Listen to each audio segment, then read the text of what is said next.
السلام علیکم ورحمۃ اللہ وبرکاتہ۔ ٹاپک ہے وومن رائٹس کے اندر ماں سے حسن سلوک۔ آئیے قرآن سے اس کو دیکھتے ہیں، سورہ نمبر 12 آیت نمبر 99۔ بسم اللہ الرحمن الرحیم۔ پھر جب وہ سب یوسف کے پاس داخل ہوئے تو اس نے اپنی ماں باپ کو اپنے پاس ہی جگہ دی اور کہا مصر میں داخل ہو جاؤ، اگر اللہ تعالیٰ نے چاہا تو امن والے ہوں گے۔ اب یہ دیکھیں، ایک حسن سلوک ہے، ٹھیک ہے، اچھا اخلاق پیش کیا گیا۔ اسی طرح سورہ نمبر 19 آیت نمبر 28، اے ہارون کی بہن، نہ تمہارے باپ کوئی برا آدمی تھا، نہ تمہاری ماں کوئی بدکار تھی۔ اسی طرح سورہ نمبر 19 کی آیت نمبر 32 میں، اور اپنی ماں سے حسن سلوک کرنے والا بنایا اور اس نے مجھے سرکش بدبخت نہیں بنایا۔ اسی طرح سورہ نمبر 46 آیت نمبر 17 میں، اور جس نے اپنے ماں باپ سے کہا تم پر افسوس، یعنی کہ عربی میں ورڈ آیا افن، ٹھیک ہے، اف، کیا تم دونوں مجھے یہی دھمکی دیتے رہتے ہو کہ میں قبر سے نکالا جاؤں گا، حالانکہ مجھ سے پہلے بھی قومیں گزر چکی ہیں؟ اور وہ دونوں اللہ تعالیٰ سے فریاد کرتے ہیں کہ تیری بربادی ہو، ایمان لے آ، اللہ تعالیٰ کا وعدہ بلا شبہ سچ ہے۔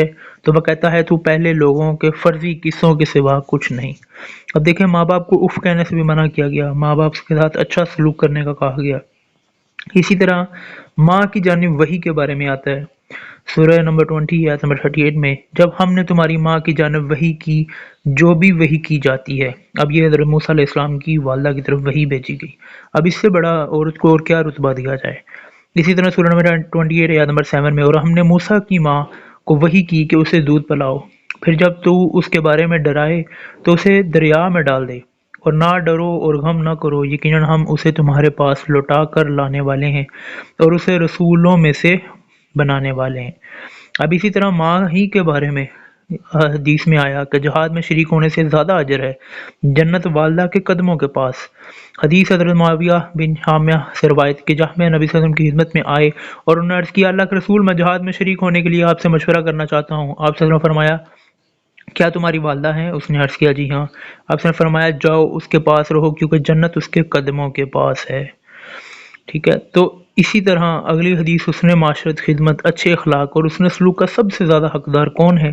آپ نے 3 بار فرمایا تمہاری ماں۔ حضرت ابو ہریرہ رضی اللہ عنہ کی حدیث کہتے ہیں کہ کسی آدمی نے اللہ کے رسول میرے حسن سلوک کا سب سے زیادہ حقدار کون؟ آپ نے فرمایا تیری والدہ۔ اس نے عرض کیا پھر کون؟ آپ نے فرمایا تیری ماں۔ اس نے عرض کیا پھر؟ آپ نے فرمایا تیری ماں۔ اس نے پھر آپ نے فرمایا پھر تیرا باپ، چوتھے نمبر پر۔ اسی طرح ایک دوسری روایت میں آپ صلی اللہ علیہ وسلم نے فرمایا تیری ماں، پھر تیری ماں، پھر تیری ماں، پھر تیرا باپ، پھر تیرے قریبی رشتہ دار، پھر اس سے کم قریبی رشتہ دار، ٹھیک ہے۔ اسی طرح اگلی حدیث حضرت بنیر بن حکم اپنے والد سے اور اپنے دادا سے روایت کرتے ہیں کہ میں نے عرض کیا اللہ کے رسول میں کس سے حسن سلوک کروں؟ آپ نے فرمایا اپنی ماں سے۔ میں نے عرض کیا پھر کون؟ فرمایا اپنی والدہ کے ساتھ۔ میں نے عرض کیا پھر کون؟ آپ نے فرمایا اپنی ماں سے۔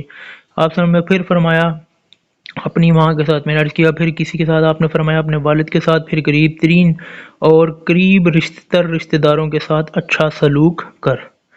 اس سے اگلی حدیث میں بھی اس شخص کی ناک خاک آلود ہو جس کے پاس میرا ذکر کیا جائے اور وہ شخص مجھ پر درود نہ پڑھے صلی اللہ علیہ وسلم، اور اس شخص کی بھی ناک خاک آلود ہو جس کی زندگی میں رمضان کا مہینہ ہے اور اس کی مغفرت ہوئے بغیر وہ مہینہ گزر گیا، اور اس شخص کی بھی ناک خاک آلود ہو جس نے اپنے ماں باپ کو بڑھاپے میں پایا اور وہ دونوں اسے ان کے ساتھ حسن سلوک نہ کرنے کی وجہ سے جنت کا مستحق نہ بن سکے۔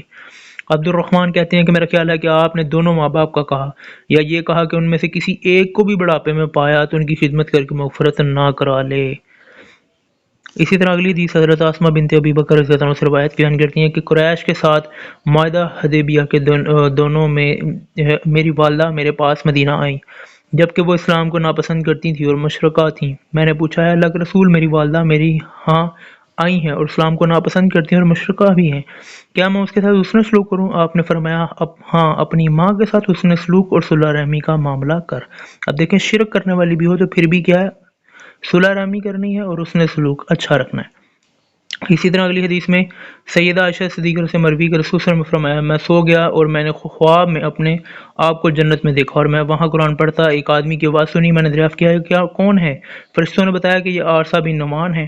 پھر رسول صلی اللہ علیہ وسلم نے اس صحابی کے حق میں فرمایا حسن سلوک کا یہی انجام ہوتا ہے، حسن سلوک کا یہی انجام ہوتا ہے۔ یہ صحابی لوگوں میں سب سے زیادہ اپنی ماں کے ساتھ حسن سلوک کرنے والا تھا۔ اب ان تمام قرآن اور حدیث میں سے ہمیں یہ پتہ لگا کہ ماں باپ کے ساتھ اچھا سلوک کرنا چاہیے، اور ماں کو 3 مرتبہ جو ہے وہ کہا گیا کہ ان سے اچھا سلوک کر، بعد میں والد سے، پھر رشتہ داروں سے قریبی، پھر دور والے، ٹھیک ہے۔ تو سب کے ساتھ حسن سلوک اچھا رکھنا ہمارے نبی صلی اللہ علیہ وسلم کی سنت بھی ہے، ٹھیک ہے، اور ہمیں کوشش کرنی چاہیے ان سب چیزوں پر عمل کیا جائے۔ اللہ سے دعا اللہ پاک جتنی بھی غلطیاں غصیاں ہوگی ان کو معاف فرمائے، درگزر فرمائے، ہمیں پیارے نبی کریم صلی اللہ علیہ وسلم کی سنت پر، صراط المستقیم پر، نامتوں والے راستے پر چلائے۔ زیادہ سے زیادہ لوگوں تک یہ ویڈیوز، یہ پیغامات شیئر کریں، اور مزید ایسی ویڈیوز دیکھنے کے لیے ہمارا چینل سبسکرائب کریں، الارم کے بٹن پہ آل پہ کلک کریں، لائک اور کمنٹ کریں۔ شکریہ۔ السلام علیکم ورحمۃ اللہ وبرکاتہ۔